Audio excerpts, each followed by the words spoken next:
and again, take this the way you want to take this. Okay? Yes. There needs to be a cultural kind of almost evolution, not a revolution, just an evolution. Because I think we think as a group a lot of the time. In KZN, obviously, we all know it's a Zulu nation. You know, it's the KZN, KwaZulu Natal.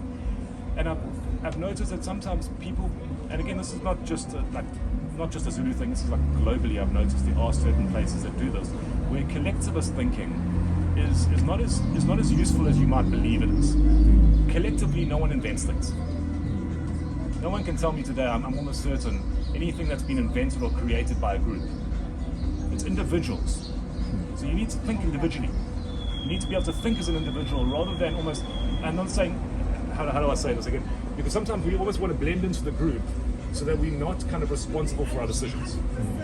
And people don't want to fail, I say failing is good, because you only learn from your failures. So learn obviously while you're failing. Don't get upset and don't get kind of like, and often one of the things that we also do naturally as humans, everyone does it, is we want to blame something for our failure. We don't want to take that personal responsibility. And then when you hear things within a group that are like kind of the collective idea of why there's failure, why there's not as much success, you almost want to buy into it because it suits what you want to believe as a person. Because it's like it's convenient to think that now. I don't have to think the hard thoughts. And the hard thoughts are tricky to have. And the hard thoughts, you also need mental energy to do so.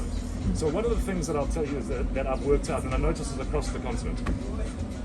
Kutu, Ugali, Sima, Injera, Tef, whatever, it's all very similar. Okay? It's all very high carbohydrate food.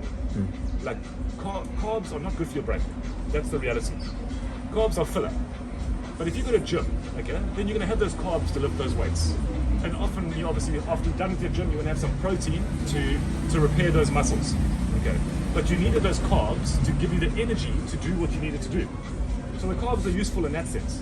But mentally, carbs slow your brain down. Okay, so there's a time and a place for carbs, and there's a time and a place for mental carbs in a way. And the mental carbs are like your fish. So omega-3s and 6s are your brain food. If you don't have the right brain food, solving complex problems is basically impossible because your brain will get tired very quickly. And we're living in a complex world now, so you've got to feed your brain the right food in order to kind of give it the best chance to solve those problems. Otherwise, and I'm sure we've all gone through it. I have moments where I'm like trying to solve things, I'm like, sure, cool. Let me just go for a walk and let me get some fresh air. Let me go for a coffee. Let me just try and clear my head a bit because again, there's a lot that the world is kind of going through right now. That's not as simple as it was 50, 60, 100 years ago globally. You know? So we've got to be ready, our minds have got to be ready to take on those challenges. So a lot of it does come down to diet and what we eat. So again, fish, very good. Instead of a wacky Wednesdays, we should be having a fishy Friday, in my opinion. Okay, we should be almost forcing each other to eat fish. We should be then starting fish farming, which creates new industries. Who knows what aquaponics is? Aquaponics. Aqua. So you know aquaponics. Okay, so the clue is obviously in the aqua. And hydroponics. Okay, so aquaponics just takes out the chemicals. So it uses fish instead of the chemicals. So the fish, obviously, you feed the fish whatever, they obviously pass it through their body, like worms do. You know, you've obviously got the same kind of principle with most farms. And then obviously hydroponics is using a bit more of a chemical to make up that nitrous and the nitrate conversion. So the fish do that for you naturally in an aquaponics system. You feed them, they kind of pass it through their body, they pass through nitrous, and then obviously the plants absorb it as nitrate. And then obviously it passes it through, it cleans the water and it pushes it back into the fish tank. So it's a cyclical system. So my point, so you never, it's the most efficient farming technique out there, and again, there's no reliance on third-party chemicals because the kind of system almost self-balances itself. But then you've got a fish farming business, and you've got a farming business, so you're growing whatever you're farming from tomatoes to like leafy, like obviously aquaponics works best with like leafy stuff, so like lettuce and cabbage and kale and spinach and all those kind of things. You can grow maize, you can grow all sorts of things in it, but it's not the most efficient way to do that. But my point being is that there's certain foods that if you want to do complex kind of problem solving and kind of put your brain to work for like a week, you go, you know what, I'm going to sacrifice this week, I'm going to work hard, I'm going to get things done, I'm going to kind of work those long hours, I'm going to put those hours in. You want to give your brain the right fuel to be able to get the most out of that time that you're sacrificing to do what you're trying to do. So almonds, very good for memory. Walnuts, very good for brain development.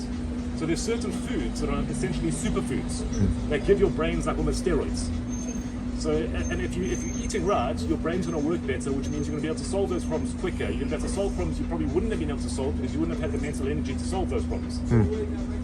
So there's like small little things like that that I think we need to. So again, culturally, the culture in South Africa is obviously broken up into a whole bunch of different groups, but in KZN it's a beautiful culture, but I think we need to almost evolve it slightly. You know, I think what I've noticed is we're holding on to like kind of, when I say we, I mean predominantly Zulu people, and I was friends, I worked with the late King Good Zulatini, I mean King Mrs. Zulu has been to my house, I've seen the beauty of the culture. But I've just also noticed that it's a lot of it's looking back and holding on to those past kind of successes. Like we're looking at Shaka going, that's our culture, bro. And you're like, well, bro, we've moved forward. It's kind of like the Italians when the Roman Empire was around. It's like the Italians today going, hey, Caesar, he's our boy, bro. But they've done so much more since Caesar, bro. They brought out Ferraris since Caesar. You know, they've done some impressive things. Whereas I think because we're not overachieving here, we're not doing things on a massive scale and getting recognition for it, we're still holding on to that ideology, which is important. The history is important, but I think we need to move the culture forward beyond that now. Not to say never forget that, and obviously that's a very, very important part of, and again, I'm not Zulu, I'm just saying from my opinion, from what I've noticed. I think we need to kind of grow beyond that too, to kind of in the mindset. And again, think as individuals when possible.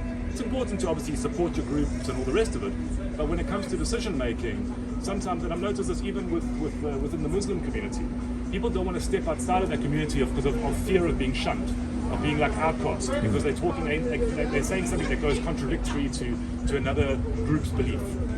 And it's like, the same thing can happen, I found, in kind of our groups in South Africa. We're almost scared to be outside of our group because the group gives us support, it gives us safety. But brave people step forward and change the world, not people in groups. That's my thoughts on it. That's true, man. Yeah? That's powerful.